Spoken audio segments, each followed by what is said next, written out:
참석하신 여러분 모두 이 시간 이 자리에 임재해 계신 우리 성령님께서 개별적으로 여러분을 만나주시고 만나주실 뿐만 아니라 없어야 될 것은 다 뽑아주시고 깨트려 버리시고 있어야 할 것은 가득 채우되 하늘의 소망으로 넘쳐나게 채우시는 그런 복된 시간이 되길 주의 이름으로 축원을 드립니다.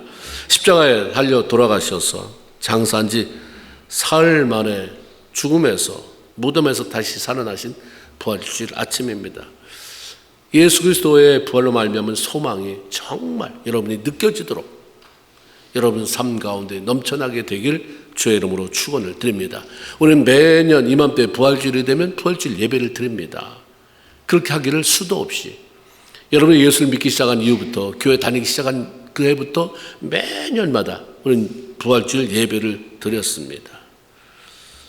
그런데도 불구하고 우리가 부활주일 이런저런 행사하고 많은 것들을 한다 할지라도 예수가 정말 부활했다라는 사실을 내가 확신하지 못한다고 한다면 아무 의미가 없습니다. 예수 부활을 확인하고 확신하고 나도 부활한다는 소망이 있어야 우리가 승리에 찬 삶을 살아갈 수가 있죠. 예수 믿는다고 저절로 되는 게 아니잖아요.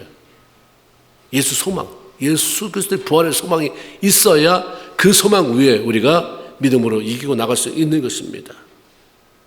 오늘 본문 이 처음에는 예수님의 부활을 믿지 못했지만 결국 말씀을 듣고 말씀을 깨닫고 그 예수님을 만나게 되는 그 사람들에 대한 이야기입니다.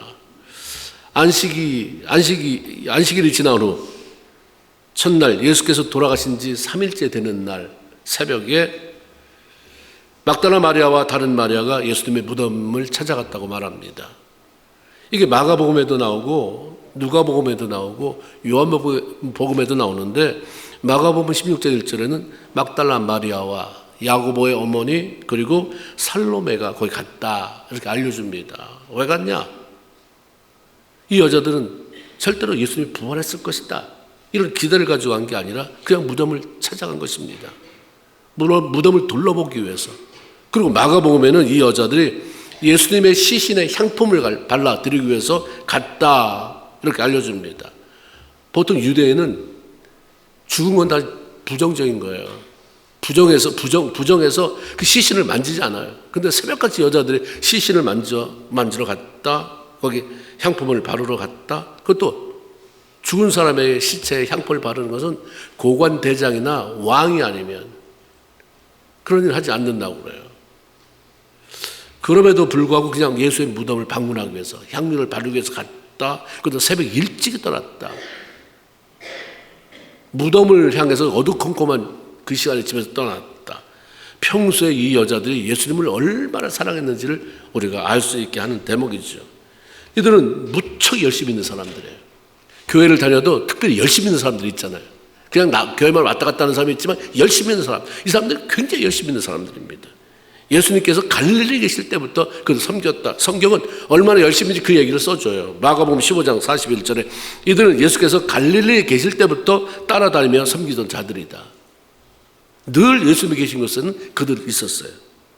누가복음 8장 3절에 보면 7 귀신 나간 자 막달라 마리아 그리고 다른 여자와 함께하여 자기의 소유로 예수님을 제자들을 섬겼다. 이런 얘기도 써놨어요. 거의 예수님이 이 땅에 사역할 때 그분들의 뒤에 필요한 재정적인 뒷받침을 한 건 다 여자들. 그 가운데 막달라 마리아. 7 귀신이 쫓겨나갔대요. 귀신 하나 들어와도 힘든데 7 귀신이 들어와서 했으니 얼마나 힘들었겠습니까? 내 의지와 상관없이 귀신이 막 움직이는 대로 그렇게 삶을 살았으니까 정신없는 삶, 너무 고통스러운 삶을 살았는데 예수님이 쫓아내 주셔서 새로운 삶을 살게 된 여인이니 아까울 게 뭐가 있겠습니까? 다 드린 거예요. 그걸 지금 가시는 데만 쫓아갔어요. 이 여인들은 다른 모든 그런 제자들이 예수님을 배반하고 다 떠났을 때도 끝까지 십자가에 달리신 예수 그 끝까지 지켜본 사람들입니다. 그리고 아레마대 부자 요셉이 너무 은혜가 돼서 예수님의 시신을 요청하잖아요. 저 시체 달라. 내가 장사 지내겠다. 그래서 가져와서 깨끗이 씻어서 아주 새 세마포로 쌓아서 내가 죽으면 여기다 묻게 해달라고 그래야지 준비한 돌무덤 위에 거기다 예수님을 시신을 안치하고 돌무덤에 문을 딱 닫고 떠났는데 거기 보면 이렇게 되어 있어요. 마태복음 27장 61절. 거기 막달라 마리아와 다른 마리아가 무덤을 향해 앉았더라. 십자가 보고 죽었네. 이제 완전히 돌아가셨네. 가자. 이게 아니라 도대체 그 다음에 누가 저걸 장사치되나. 우리는 여자들이라 저거 힘도 없고 무섭고. 근데 막달라 아르마도 요셉이 장례 치르는 걸 그걸 다 따라가서 끝까지 바라보고 있던 사람. 정말 주님을 사랑하되 끝까지 사랑했는데 한 가지, 정말 한 가지 안타까운 것은 예수 그리스도의 부활을 믿지 못했다는 거예요. 이 사람들이 예수를 사랑했는데 부활은, 교회 열심히 나와요. 부활은 안 믿어. 다 집사도 되고 다 권사도 되고 장로가 되고 다 됐는데 다 그래서 열심히 봉사하고 희생하는데 부활은 안 믿어. 그런데 열려진 예수님의 무덤으로 들어가서 시체를 찾아요. 벌써 시체를 찾을 때부터 안 믿는다는 거죠. 그죠? 시체가 보이지 않자 근심할 뿐이었습니다. 예수님이 부활하셨다고 하는, 우리 죄를 위해서 돌아가신다 알았지만 부활하실 거라는 것은 상상도 못했습니다. 요한복음 20장 13절에 보면 천사가 무덤 밖에서 울고 있는 마리아를 향해서 물어봐요. 너 왜 우냐? 마리아의 대답이, 내가 못 보는 사이에 예수님 부활해버리셨는데, 이래야 되는데 도대체 이 우리 선생님을 누가, 우리 주님을 누가 훔쳐갔는지 모르겠어요. 당신 알면 나한테 좀 알려주세요. 예수님을 사랑했지만 그 예수님의 부활은 믿지 못한 것은 사람이 죽었다가 다시 산다고 하는 사실이 인간의 상식을 뛰어넘는 일이기 때문입니다. 무엇보다 부활에 대한 예수님의 말씀을 신뢰하지 못했기 때문이에요. 그러니까 다른 거 다 믿고 다 좋은 말씀이고 아멘 아멘인데 부활 어떻게 그게 가능해?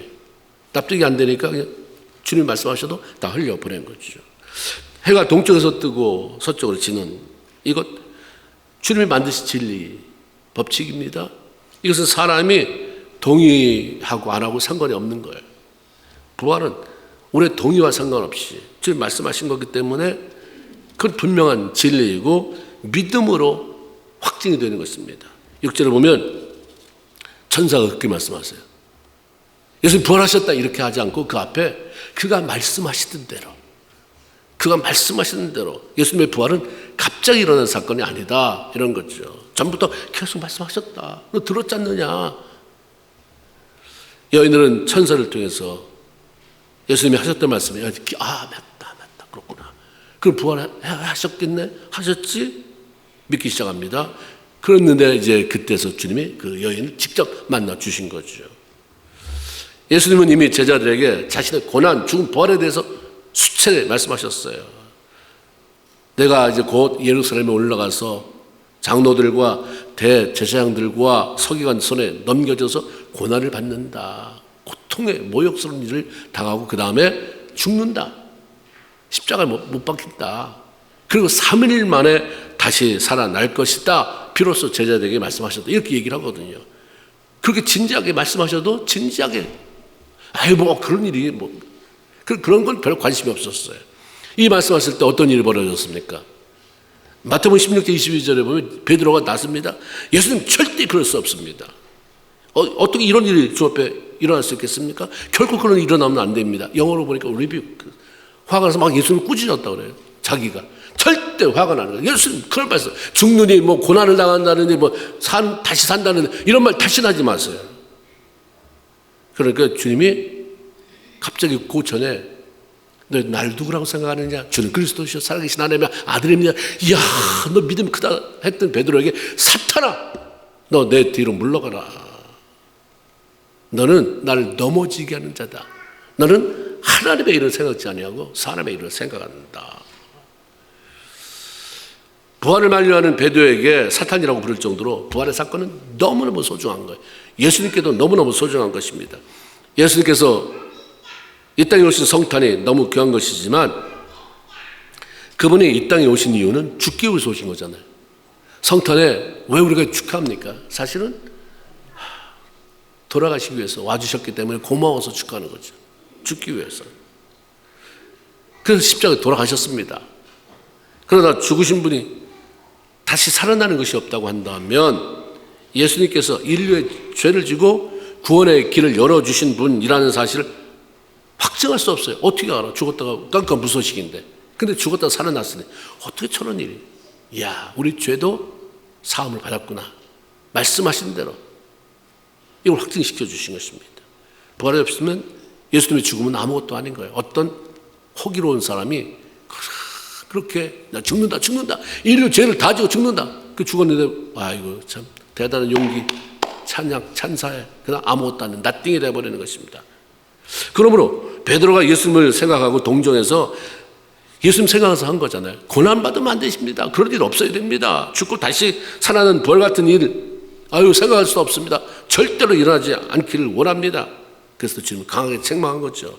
부활은 하나님이 작정하시는 거다. 하나님의 일이다. 이렇게 말씀하잖아요.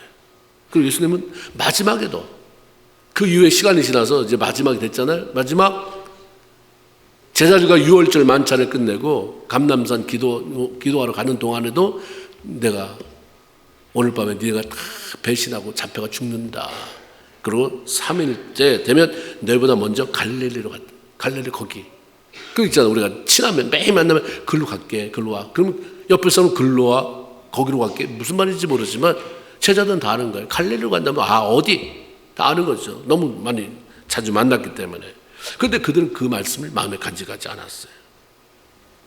먼저 천사를 통해서 예수의 부활에 대한 말을 듣고 그리고 예수님을 만난 사람들이 맞다 찾아가잖아요. 제자들한테 예수님 사셨어요. 내가 봤어요. 안 믿어요.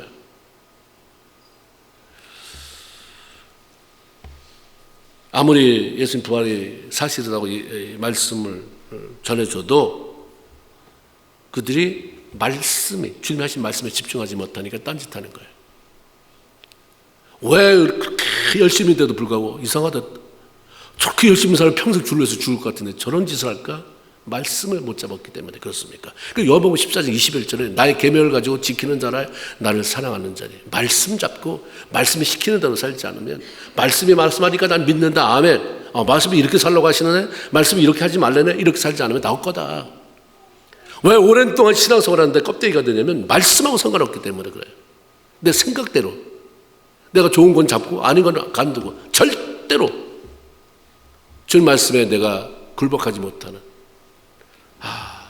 그렇다. 우리가 말씀 때문에 살고 말씀 때문에 또 망하는구나. 말씀이 없으면 망하는 거고 말씀이 있으면 사는 거예요. 다 자기 기분대로 신앙생활 하니까 기분이 좋을 때는 믿음이 없다는 거예요. 다 내가 세상 다 가진 것 같고 믿음이 좋은 것 같지만 어떤 사건이 있거나 내가 실망됐거나 자녀들이 속을 썩이거나 사업이 안 되거나 이러면 갑자기 쫙 믿음이 다 빠진 것 같은. 주님이 나 때문에 올라갔다 내려갔다 정신없어요. 야야야야 그렇게 살지 말고 말씀이 부활했다고 한다잖아. 부활한대잖아. 말씀을 외면하고 내 마음대로 살면 절대로 믿어지지 않아요. 주님이 믿어집니까? 믿어지지 않으니까 그 말씀이 믿어지지 않는데 뭐 근심할 거 다 하고 걱정할 거 다 하고 미워할 거 다 하고 이러면서 살다 보니까 나중에 남는 게 하나도 없어요. 그러니까 그렇게 죽음 앞에 장로가 돼서 죽음 앞에 쓴 분도 장로님 구원의 확신 있죠? 가봐야 알죠. 이때 사는 동안 말씀 안에서 하나님의 살아계심을 한 번도 경험해보지 못한 거예요. 내가 좋아하는 거 그냥 윤리 도덕적으로 꼭 교회 안 나와도 그냥 세상 사람이야. 저 사람 참 좋은 사람이야. 법 없이도 살 수 있는 사람이야. 이 정도의 신앙 가지고는 어떻게 부활이 확신될 수 있어요? 어떻게 천국에 대한 소망을 가지고 살아갈 수가 있겠습니까? 부활하신 예수님께서 40일 이 땅에 머물러 계셨어요. 부활을 못 믿는 사람들 다 찾아가줘서 내가 말한 거 봐 맞지 다 이렇게 깨워주셨고 그를 격려하고 그리고 다시 힘을 얻게 만들어 주셨어요. 다 찾아낼 때마다 처음에는 주님이 다 책망하셨어요. 어떻게 믿음이 없냐? 어떻게 믿지를 못하냐? 야, 너 그동안 뭐 내 제자로 행색했잖아? 근데 어떻게 믿지 못하느냐? 다 그러면서 이제 다시 하나님이 깨워놓잖아요. 11 제자가 음식을 이제 먹고 있었어요. 11 제자가 자기들끼리 모여서 음식을 먹을 때 예수님이 그냥 나타나잖아요. 그들에게 주님이 처음에 하신 말씀이 이 믿음이 없고 마음이 완악한 자야. 참 내가 말해도 전혀 기뚱 하나, 마음의 움직임 하나 없는, 귀뚱으로 듣고 그냥 어떤 감각도 없는 이 완악한 자들. 제자들에게 그렇게 말씀합니다. 너 악해. 믿음도 없고 악해. 왜? 다른 뭐 수고 많았죠. 예수 따라다니면서 전도도 하고 다 했는데 내가 다시 산다는 걸 그렇게 내가 얘기했는데 다 어디다 들은 거냐? 너 악하다. 너 믿음이 없다. 그러고 나서 이제 봐라. 나 살았지. 확신시켜주니까 근데 그때는 확실한 거 아니에요. 그러고 나니까 이제 사람들이 예수님이 오셨을 때 그 자리에 없었던 도마에게 야, 너 어디 갔다 왔어? 너 없을 때 예수님 왔다 가셨는데 우리 다 봤다. 그러니까 그래? 와, 정말 살았구나. 나 빼면 10명이네. 가룟유다는 배신하고 죽었으니까 10명이 다 봤다니까 이건 확실하네. 이래야 되는데 고집이 그렇게 쓸 수가 없어요. No! 나는 내가 직접 봐야 돼. 예수님 손 내밀라고 그래서 손에 못 자고 그리고 옆에 창 거기다 한번 손을 넣어봐야 내가 주님이 부활한 걸 믿지 그렇지 않고는 믿지 않아. 그러고 나서 예수님이 다 들으셨나 봐요. 안 듣겠어요? 얼마나 사랑하는 제자들인데 혼자 속으로 생각할 것도 다 듣는데 자기들끼리 뒤에서 소근소근 하는 얘기 다 못 들었겠어요? 제자들 찾아오셨어요. 다짜고짜로 그냥 도마에게 야, 손 내밀어서 창쪽에 네 손 좀 넣어봐라. 넣어보고 믿음 없는 자가 되지 말고 믿는 자가 되라. 이런 말씀하셨어요. 그러면서 우리에게 참 위로가 되는 말씀이 뭐냐면 요한복음 20장 29절에 보지 못하고 믿는 자들은 더 복되다. 꼭 봐야 믿냐? 보지 않고 믿는 자들은 더 복되다. 오늘날 우리가 어떻게 예수님이 계시지도 않는데 그 당시에는 부활을 확신하지 못했어도 부활하신 주님이 40일 동안 계시면서 직접 만나줬는데 오늘날 그렇게 그런 것은 상상할 수도 없는 일이에요. 그럼 우리가 오늘날 살아가는 우리는 예수 그리스도의 부활을 어떻게 확신할 수 있느냐? 성경에 기록된 예수 그리스도의 부활에 대한 말씀을 통해서 그 말씀 믿는 거죠. 그 확신하는 거예요. 우리는 성경의 믿음은 모든 사람의 것이 아니다. 그게 믿어지는 사람은 너무 감사하며 하나님 앞에 영광 돌려야 돼요. 야, 이게 난 믿어져. 그냥 믿어져요. 그게 믿어져. 아니, 살아나신다는데 뭐 내가 뭐 하나님이야? 하나님 살아난다고 성경에 썼는데. 에이, 거짓말. 지네끼리 여기다 써놓고 안 믿으려고 들면 한도 끝도 없는 거예요. 성경은 태초에 하나님이 천지를 창조하시더라. 창세 1장 1절. 왜냐하면, 왜 그러냐면 이거 한번 믿어봐. 이러지 않아요. 이렇게 사정하지 않아요. 창조했다. 믿으려면 믿고 말려면 말하라. 이 사실 믿어질 때까지 고민하는 거지. 기도하는 거지. 부활도 마찬가지야. 부활하신다. 3년 만에 살아난다. 어떻게? 말씀에. 그걸 믿음으로 받으면 그 부활이 네 것 되는 것이다. 하나님의 말씀이 예수의 부활을 분명히 말씀하고 있기 때문에 우리는 믿음으로 받는 것입니다. 부활이 왜 이렇게 중요한가? 사도 바울이 이런 것들 경험하면서 아주 조리 있게 우리 입장에서 하나님의 마음을 가진 사람으로 우리 입장에서 다 설명을 잘해줘요. 고린도전서 15장에 예수 그리스도께서 다시 사시는 부활이 없다면 우리의 믿음도 헛되고 여전히 죄 가운데 있고 지옥 형벌 뭐 예수 십자가 뭐 다 얘기해서도 다 소용없는 짓. 부활 안 하셨으면 우리 죄는 여전히 있는 것이다. 우리는 영원한 지옥 형벌에 떨어지는 것이다. 예수 그리스도를 믿고 바라는 것이 다만 이 생의 것, 이 땅에서 잘 되는 것뿐이면 이 땅에서 존재하는 모든 사람 중에서 가장 불쌍한 자가 매일 주일마다 교회 나오는 사람들, 예수 믿는 사람이 가장 불쌍하다. 왜? 이 땅에서 잘 되는 게 전부라. 그것 때문에 하나님 비나이다. 나 잘 되게 해주세요. 내 자녀 잘 되게 해주세요. 잘 돼서 우리가 다 크고 잘 됐어요. 좋은 직업, 학교 좋은 데 가고 좋은 직업 갖고 집도 큰 거 사고 이제 안 믿어도 돼. 이제 내가 할 일 끝. 제일 불쌍한 자 이렇게 하면 되죠. 그리고 교회 올 시간이 어디 있어요? 그 시간에 가서 돈 벌어야지. 잘 되려면. 아니 예수님 때문에 우리가 참고 견디고 용서하고 사랑하며 그렇게 살아야 될 이유가 뭐가 있어요? 부활이 없는데 이 땅에 살다가 자기 병 다 해서 죽으면 끝 그러는데 그러나 이 땅의 삶이 아니다. 영원한 천국이 있고 이 땅에서 죽어도 그 나라에서 다시 영원한 부활의 삶을 살아가는 것이 분명하다고 성경이 말하기 때문에 우리가 아무렇게나 살 수 없는 거잖아요.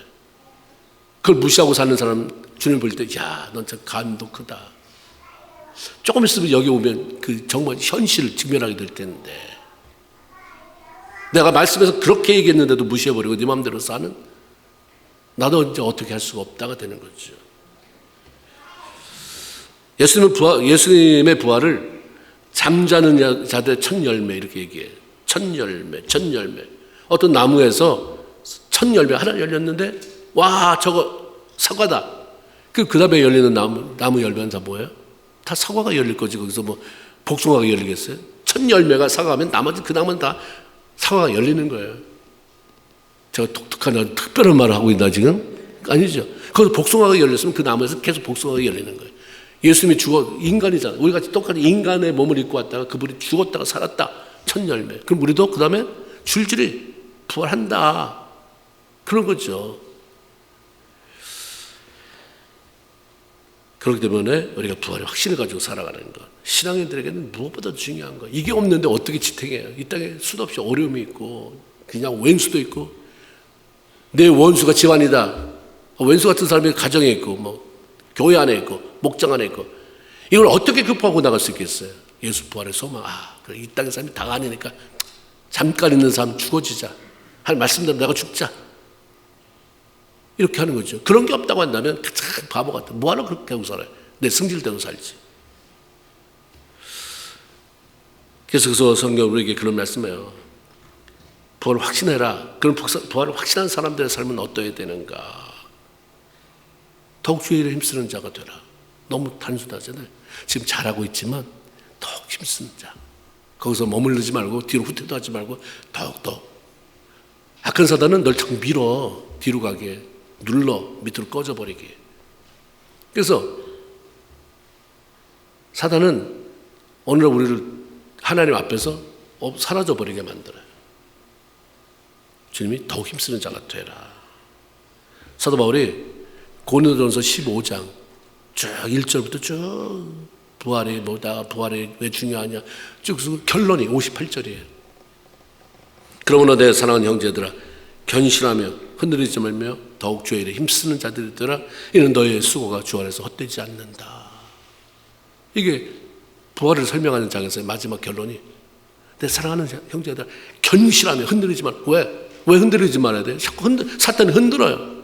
예수 잘 믿어보려고 어느 날 그냥 작정을 하고 했는데 작정한 지 이틀, 3일 지나서 또 날 흔드는 게 나타나는 거예요. 사람이 나타나. 사탄이 자기가 사탄의 뿔을 가지고 나오면 누가 속겠어요? 사람을 통해서, 부인을 통해서, 남편을 통해서, 아니면 주변 사람을 통해서 자꾸 흔들어요. 내 사랑하는 형제들아 견고하며 흔들리지 말며 주의 일에 더욱 힘쓰는 자들한테 흔들리는데 누가 주의 일에 더욱 힘써요? 도망치며 더러워서 못해 먹겠다가 되는 거죠. 근데 성경이 그렇게 얘기해요. 사도 바울이. 이는 주 안에서 너의 수고가 결국 헛되지 않는다.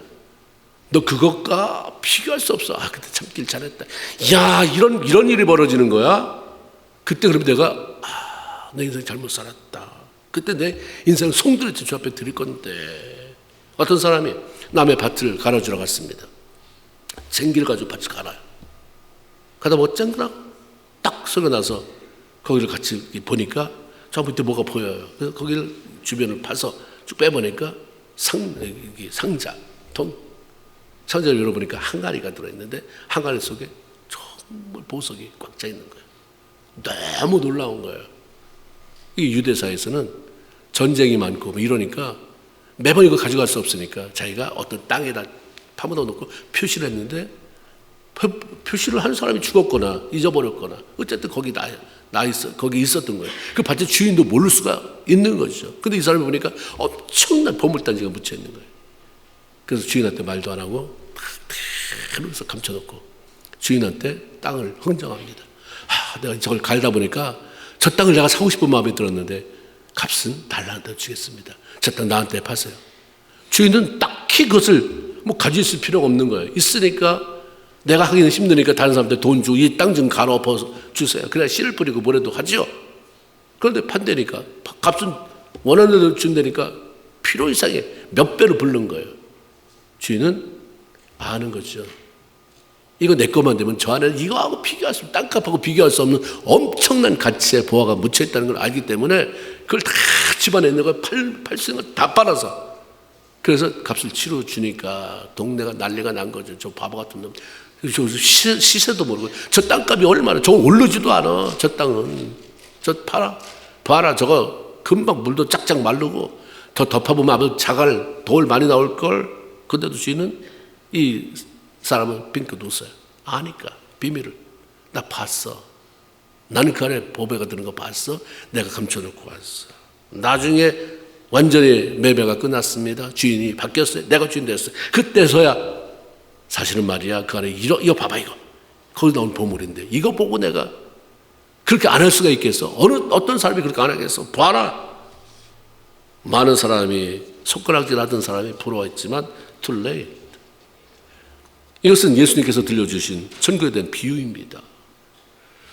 예수 그리스도의 부활을 믿고 언젠가 나도 천국에서 다시 살아날 것을 확신하는 사람들은 이 땅을 사는 동안 자신의 힘을 다해 주님을 섬길 수밖에 없는 거죠. 너무 다른 사람, 똑같이 교회 다니고 똑같이 예수 믿는데 저렇게 설렁설렁, 그거 너무 부러워하지 마세요. 왜냐하면 여러분에게 정말 부활의 소망이 있다면 부활을 발견한 사람인데 다 투자해도 아깝지 않은, 여러분이 그냥 간직으로 듣는 얘기지만 천국 가서 가장 많이 나오는 얘기가 껄껄껄, 그때 좀 참을 걸, 그때 좀 더 수고할 걸, 그때 좀 열심히 할 걸, 그때 더 많이 천국에 환전해 놓을 걸, 좀 그때 가서 후회하지 말고 이 땅에서 내 주님의 영광을, 주님을 위해서, 그분의 영광을 위해서 내 삶을 드리는 것, 이거 주님이 원하신다, 그런 말씀입니다. 또한 예수 그리스도의 부활을 확신하는 사람들은 그 부활의 증인의 삶을 살아라 라고 알려주십니다. 우리가 잘 아는 사도행전 1장 8절에 오직 성령이 너에게 임하시면 너희가 권능을 받고 예루살렘과 온 유대와 사마리아와 땅끝까지 이르러 내 증인이 되라.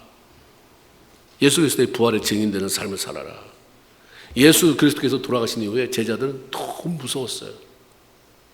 나사렛 괴수, 이단, 예수라는 나사렛 예수당, 그냥 다 잡아서 죽이려고 드는 것 같으니까 안 나오잖아요. 집에서 안 나왔어요. 자기들끼리 모여서 집안에 와도 문을 걸어 잠갔습니다. 그랬더니 이 사람들이, 그랬던 사람이 예수님이 부활했던 것을 만나니까 뛰쳐나왔어요. 자발적으로. 예수가 살아나셨다. 이게 복음의 내용이었어요. 뭐 없어요. 뭐 예수 믿고 천국 가고 뭐 착한 일 아니라 예수 살아나셨다. 그럼 그분이 한 말은 다 맞는 거 아니에요. 그러니까 우리가 정말 소망, 이 예수 그리스도의 부활에 소망이 없으니까 마음대로 사는 거구나. 그러니까 여전히 옛날 사람 그대로 사는 거구나. 예수 부활한 것을 확신하니까 문을 팍 치고 나가서 예수 사셨습니다. 그리고 이들이 성령의 충만함을 받고 난 다음에는 주님 보내시는 곳에 다 갔어요. 그래서 예수의 증인으로서의 삶을 살다가 순교자로의 생을 마쳤습니다. 우리 모두가 선교사가 될 수 없어요. 우리 모두가 다 순교자가 될 수는 없어요. 그러나 하나님이 원하시는 건 너의 삶의 영역 속에서 예수 부활에 소망 넘치는 복음을 전하는 증인의 삶을 살아라 말씀하시는 거죠. 증인이 돼야 돼. 한 말이다. 왜 얘기를 못하냐면 내가 확신이 없으니까, 내가 부활에 확신이 없으니까, 예수 다시 사신 확신이 없고 나도 이 다음에 다시 천국 가서 다시 부활의 삶을 살 확신이 없기 때문에, 그게 있다고 한다면 주의 일에 힘쓰는 자들이 되라. 흔들리지 말고 부활의 증인이 되라. 이런 삶을 살아가는 저 여러분 다 되기를 주의 이름으로 축원을 드립니다. 아멘. 하나님 감사합니다. 부활주일